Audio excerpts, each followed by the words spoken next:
अगर राजनीतिक रोटियां जातियों को लेकर सेकी जा रही हैं तो वो तो समस्या और बढ़ने का खतरा रहता है ना उसमें। तो क्या एक बड़े पैमाने पर ये कोशिश उसी खतरे से बचने के लिए हिंदू राष्ट्र की आवश्यकता है। हमने वन सॉल्यूशन एक ऐसा दिया है जिससे सब कुछ डैमेज हो जाएगा। आप भी सपोर्ट करो, आप हिंदू हो ना। नहीं, आप तो कह रहे हैं सारे हिंदुस्तानी ही हिंदू हैं, सारे भारतीय हिंदू हैं, चाहे धर्म पूरी दुनिया हिंदू है। आप मानते हो? नहीं तो देखिए शास्त्री जी, एक तो होता है कि आप जन्म से होते हैं, आप तो कह रहे हैं कि जो जन्म से नहीं भी है वो भी है, वो भी हिंदू है, तो आप हो। मैं तो हिंदू हूं ही, मैं तो जन्म से हिंदू हूं, मैं हिंदुस्तान में रहती हूँ, माय डियर सिस्टर, मेरा पहला धर्म भारतीयता आप हमारा सपोर्ट करो। आप हमारा सपोर्ट करो। ये जो सपोर्ट होगा वो कैसा सपोर्ट होगा शास्त्री जी? लोग वही सोचते हैं ना कि अगर एक संत अपने प्रवचन में बैठकर इस तरह की बातें अगर करता है तो सबसे पहला ख्याल जो अलग समुदायों में आ सकता है, जो स्वयं को हिंदू नहीं मानते हैं और जन्म से नहीं है, वो सोचते हैं कि ये जबरन मेरे साथ कोई जबरदस्ती ना करे, मेरे साथ कुछ गलत ना हो, कोई किसी को भड़का ना दे। हमने धमकी दी, हमने किसी को धमकी नहीं दी, हमने किसी को जबरन नहीं किया, हमने सिर्फ ये कहा कि हम सब हिंदू हैं। अब जिनको मानना है वो बागेश्वर बालाजी और सब संतों के सपोर्ट में है, जिनको नहीं मानना है वो विरोध में है। जो विरोध में है उनको हमें समझाना भी नहीं है, धमकी भी नहीं देना है। हम लोग हिंसात्मक हैं, हमें कोई राजनीति नहीं करनी है, हमें कोई नेता बनना है। हम अपनी बात रखने के लिए भारत के संविधान के अनुसार प्रत्येक व्यक्ति को मौलिक अधिकार है, हम अपनी बात रख रहे हैं और हिंदू एक हो रहे हैं। जिन्हें सत्य सुनने का, स्वीकार करने का साहस है वो सपोर्ट कर रहे हैं और वो करके मानेंगे। जिन्हें नहीं है उन्हें डर है और वो डर उनका बरकरार रहना भी चाहिए। अगर ये डर आपको है तो आपको भी बरकरार रहना चाहिए। ये बात अच्छी है, अगर आप सबको एक साथ एकजुट और सबकी बेहतरी के लिए जो बात कही जाए वो बेहतर है। जातिवाद नहीं होना चाहिए भारत में, ये भी बहुत बड़ी चीज है और ये संदेश हर व्यक्ति तक जाना चाहिए। आपके तो कोई ब्राह्मण ये संदेश दे, आप देखो, अगर जातिवाद की बात कोई करे तो ये भी बता देना हम शुक्ल वंशीय गर्भगोत्रीय ब्राह्मण हैं, लेकिन हम हिंदू हैं। शुक्ल वंशीय मांगखोर गर्भ सरयू पारी ब्राह्मण है, लेकिन हम हिंदू हैं, सिर्फ हिंदू हैं। हर जाति को भूलकर सिर्फ एक समझना है, सबको एक साथ रहना है जी। पर हमने इसी भूल को बाहर करने के उपाय सोचो। बहुत बड़ी संख्या में आपकी फॉलोइंग हो गई है अब, जो आजकल सोशल मीडिया पे कहते हैं ना कि वायरल और ट्रेंडिंग, वो हो गए हैं पंडित धीरेन्द्र शास्त्री। आपकी बात आंधी के हम ज्यादा टिकते नहीं है। अगर सही होगी, बात में दम होगा तो टिकेगी, अगर फर्जीवाड़ा होगा तो आंधी के हम ज्यादा टिकते नहीं है। इस भारत में कितने लोग सोशल मीडिया पर वायरल नहीं हुए और उनका आता पता नहीं, हम इस पे बहुत ज्यादा भरोसा नहीं करते।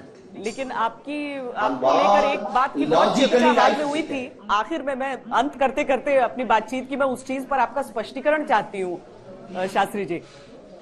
आपके विवाह को लेकर बड़ी चर्चा हो गई थी सोशल मीडिया पर। जी बहन जी, जी बहन। कोई नहीं, आप भी आना बहन जी, ये पुरानी चर्चा है शादी की, चलती रहती है, होनी भी चाहिए चर्चा, तो कुछ ना कुछ चलना चाहिए। तो भारत में जब चाय पर चर्चा हो सकती है तो हमारी शादी की चर्चा क्यों? तो कोई बड़ी बात नहीं है, तो बहुत छोटा सा विषय है। इस भारत में गरीबी मुद्दा है, भुखमरी मुद्दा है, जातिवाद वैमनस्यता मुद्दा है, लेकिन देश का दुर्भाग्य है बागेश्वर धाम से हर वर्ष गरीब बेटियों का विवाह कराया जाता है, ये कभी नहीं दिखाया गया। अन्नपूर्णा भंडारे में बिना जाति पूछे भंडारा 3 साल से निःशुल्क, फ्री ऑफ कॉस्ट, एवरीडे 10,000 5,000 लोगों को करवाया जाता है। इस पर कभी किसी ने टिप्पणी नहीं की, ना धन्यवाद दिया, ना ये कहा कि गुरुजी हम भी सहयोग करेंगे, बहुत अच्छा काम कर रहे हैं। तो अगर ये चर्चा चल रही है, लोगों को और आपको वो प्रश्न चाहिए, वो मुद्दा चाहिए जिससे लोग बहुत चॉइसली से देखें या पढ़ें या सुने, तो कोई बड़ी बात नहीं। हम इस पर बहुत ज्यादा प्रसन्न या बहुत ज्यादा वो, लेकिन अब क्या करें, भूमिका है, धारा के विपरीत नहीं बह सकते।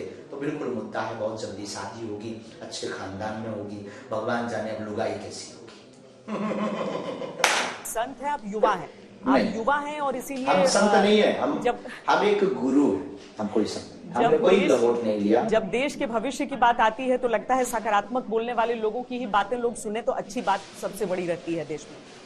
बागेश्वर धाम की आपने बात की और वाकई वहां पर भूखों को खाना खिलाना हो, चाहे फिर वो जो गरीब लाचार हैं उनके उपचार की बात हो, या फिर आप जो विवाह की बात करा रहे हैं गरीबों की, ये सारी चीजें ये कामकाज बागेश्वर धाम का रहा है। आपका लक्ष्य क्या है? आपने कहा कि हिंदू राष्ट्र था, है, रहेगा।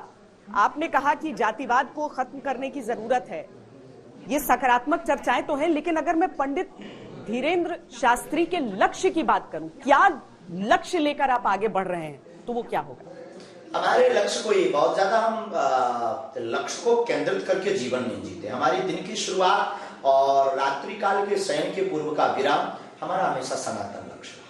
और हमारी जिंदगी में कोई ड्रीम्स नहीं है। हमारा कोई बहुत बड़ा गुरु बनने का या बहुत बड़ा कथाकार बनने का, या हम पॉलिटिशियन तो है नहीं है, तो कोई हमें बहुत बड़ा गेम चेंजर या बहुत बड़ा कुछ ऐसा बनने का कोई हमारा ड्रीम या कोई सपना नहीं है। हमारा सिर्फ सपना सनातन है। जितनी हमारी सामर्थ्यता, वाणी में हमें गुरु कृपा द्वारा प्रदत्त शक्ति में, सिद्धि में, मंत्र चिकित्सा में, ऋषि परंपरा में जितनी सामर्थ्यता है, उस अनुसार सिर्फ सनातन सनातन सनातन। एक ऐसी लंबी लाइन जो आज तक सनातनीय संतों को पाखंडी, अंधविश्वासी, फरेबी, आज तक मूवियों में पंडितों को पोंगा पंडित ये सब दिखाया जाता था, उसके ऊपर पर एक लाइन खींचने का लक्ष्य है कि ऐसा नहीं है जैसा आपके अंदर इमेजिनेशन है, कुछ और भी है, वो ये है। और चूंकि हिंदू को लेकर बहुत सारे लोग अपनी अपनी परिभाषा देते हैं, आपके अनुसार कौन होता है एक हिंदू? कौन है हिंदू?